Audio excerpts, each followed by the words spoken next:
Hey folks, it's the Red, and welcome back to Big Nose the Caveman. We're continuing our quest as we head into Monster Island. Whenever you see a bone in a hole, jump in it! It's totally safe! And in fact, it actually is, because usually there's a lot of hidden goodies down here. Stuff you'll want to take advantage of. Plus, it tends to be safer than the upper route. And all the water is still purple for some reason. Also, we have killer mosquitoes, turtles that like to dive underwater that you'll have to jump across, which is kind of annoying, but oh well. Don't fall down here, because that's basically a death trap, unless you happen to have a float or jump spell. And I'm pretty sure this rock here will be a trap. Yeah, sometimes you get nice things like additional stones or invincibility out of a rock, but sometimes you'll get a bad thing, like a rock on your head, a quake spell, or, if you're really unlucky, something that will reverse your controls. So it's kind of a gamble hitting those rocks. Not fun. But there it is if you're feeling gambling. Is there something up here? No. Sometimes you can jump up to the top and there will be hidden areas that will let you get more bones.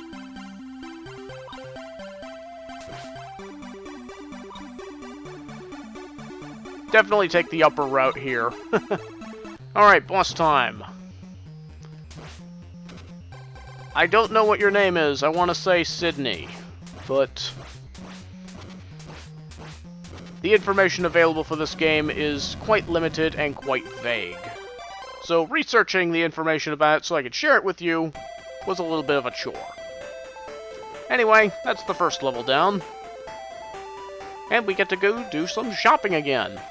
Let's head to the right again, where we'll find our good buddy Larry again.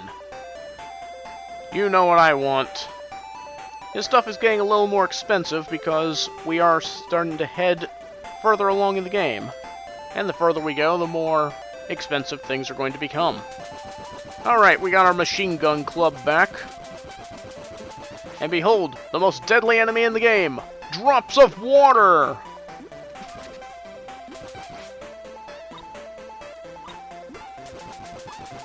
These caves can tend to be a bit on the difficult side, simply because of all the stuff that's hidden away, like some rocks up there. Very easy to miss. And some of the enemy placements tend to be a bit tricky as well. And jumps, like this one. Not cool.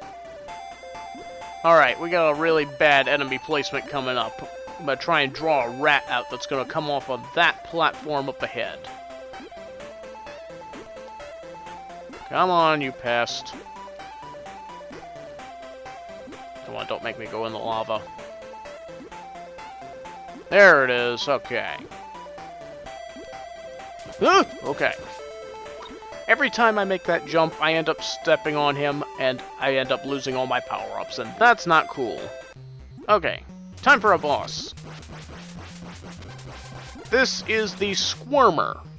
Some sort of lava worm or something. He follows a set pattern every time. If you know where he's going to be, then you know where you need to jump to.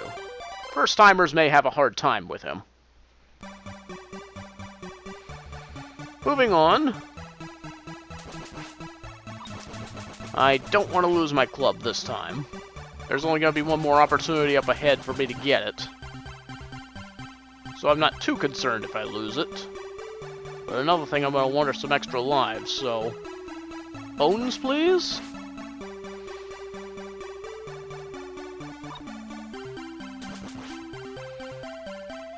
And down we go.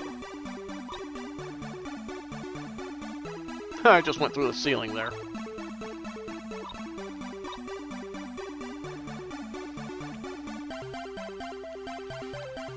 So while it may not be the sparkling gem of the NES, I still think this is a pretty good game, all in all.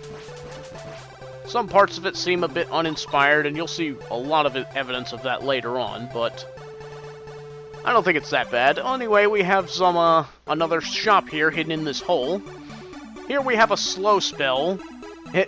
As it says, it shows you, it slows down all the enemies in the game, and shut up, Brutus, I'm explaining stuff. Float spell, we saw that. Jump spell, lets you jump higher. Quick stop, doesn't seem to work. And then we have a quake spell. Unlike the earthquake we saw earlier, this one actually works to your advantage, and kills every enemy on screen. I've never seen it wear off. Anyway, for my purposes, I'll go ahead and purchase a jump spell for now. And on we go. I can use that jump spell whenever I feel it's necessary.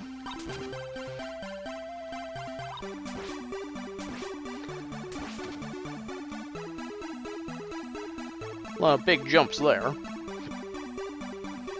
The game controls fairly well. I feel it does. Take out that fish nice and early. Ugh, this could be ugly.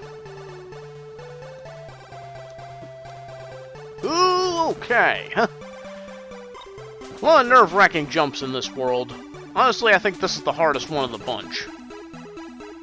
This world, not this level. But we get to meet this guy again.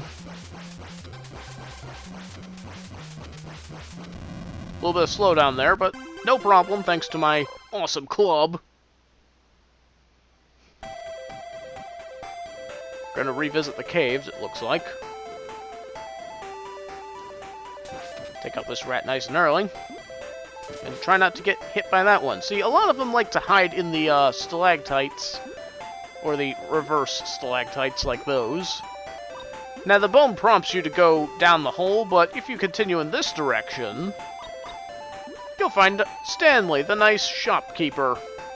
And unlike the other guys, this guy isn't a jerk trying to rush us out the store or trying to make us buy something. See, you don't have to buy anything. Isn't he such a nice guy? But you do have something I want, and that's extra lives. Short of that, I have everything else here, so let's move on. And start saving up for a potential big purchase later. Whoa!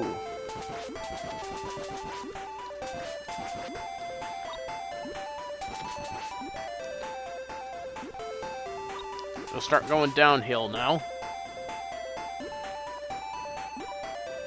That bone just isn't worth it.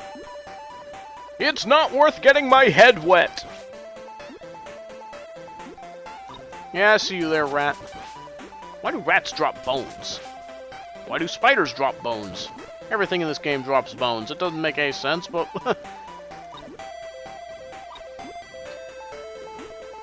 a lot more it's always such a drag to lose all your power-ups like that. Here's a big jump that could be made easier with the jump spell. So I lost my awesome club. But I'll live, provided that I can get some stones. I really don't like the standard club because it requires you to get so...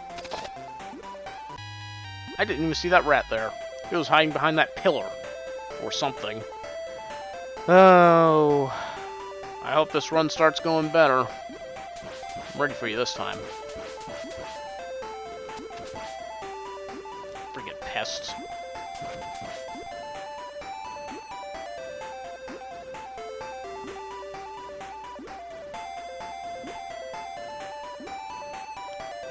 On the offset chance that they will drop some bones, I should probably try and hit them. And then I don't go for it. Some rocks, please?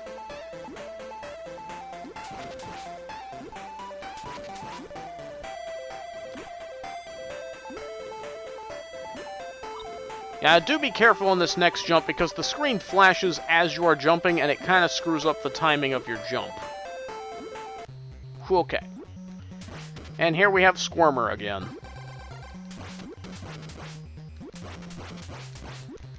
Without my auto club, I gotta get more hits in wherever I can. There we go.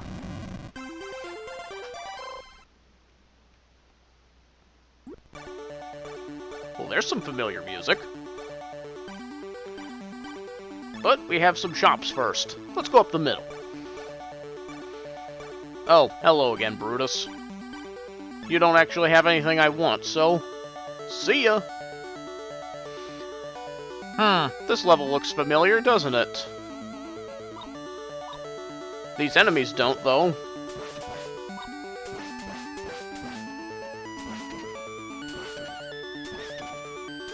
Yeah, we just got a lot of snakes in this little corridor here. Not too much of a problem. And each of these platforms will take you up to a different part of the stage. Of course, you'll want to go to the one all the way to the right, because that will put you the farthest forward. Yes, this level is looking quite familiar indeed. Except some of these enemy placements are different. Basically, what's going on here is that this is a repeat level. It's basically just the same level we played in level 4, just recolored with some different enemies and changed placements. No bones here this time, though. That's right, this game repeats levels, and this isn't the last time we're going to see it like this either. Oh no, just wait till we get to the later game. As far as level design goes, this is about as lazy as it gets. As you progress through the game, though, you will start noticing shorter time limits. Anyway, hello again, Stinger.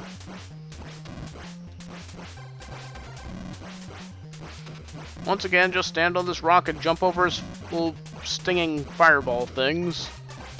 And don't do that! Is this the Let's Play curse that I keep hearing about? Oh my gosh, this fight is much harder with just a standard club. You gotta get, like, right up in his face in order to get damage in. And then you gotta back off fast enough to get away from his fireball. It's really hard, and oh my gosh, it's not gonna give me any rocks. I have to do this whole fight with... you know what? I'm not doing this. I'm not gonna take a chance of losing this fight, so here we go. Invincibility. What the... okay, there's something I didn't know you could do. You can deflect shots with the invincibility. That's cool. That's neat. That's a nice touch. I never knew of that. Now die, you jerk.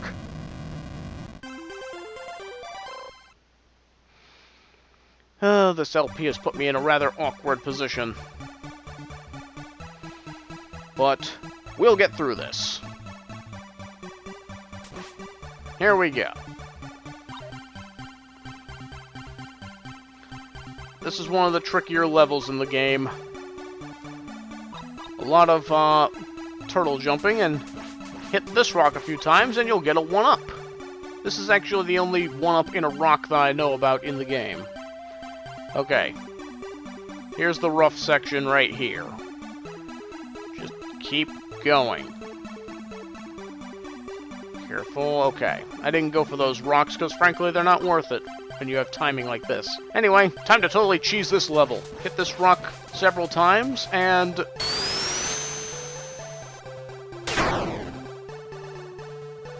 skipping the level! Yeah! Also, the only one of those rocks that I know about. Anyway, time to take flight once again. This time we're going around volcanoes. And yes, flying into the volcanoes will damage you. So don't do it. Some of these volcanoes will shoot fireballs though, so be careful of that.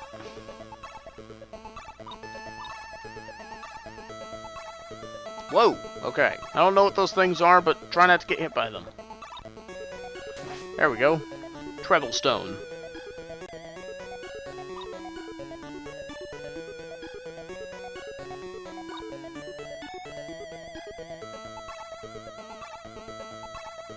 For the most part, you can't just hold forward during that part, because that will surely get you hit by a rock. Anyway, here we go. Blue water this time. But for some reason, the whales are shooting purple water. What's up with that?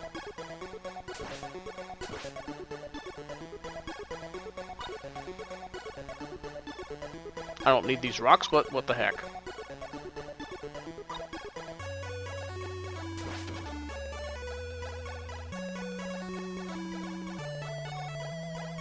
The flying stages aren't typically too hard, even if you don't have the awesome club upgrade that I like. Alright, boss time. Same one as before, only this time he's green! He's no harder and he doesn't take any more hits. So, a few hits and down he goes. That's the end of Monster Island. Cutscene! Don't you touch me with that club! Don't you touch me with that club! Get out of here! Ah! Try to touch me with that club.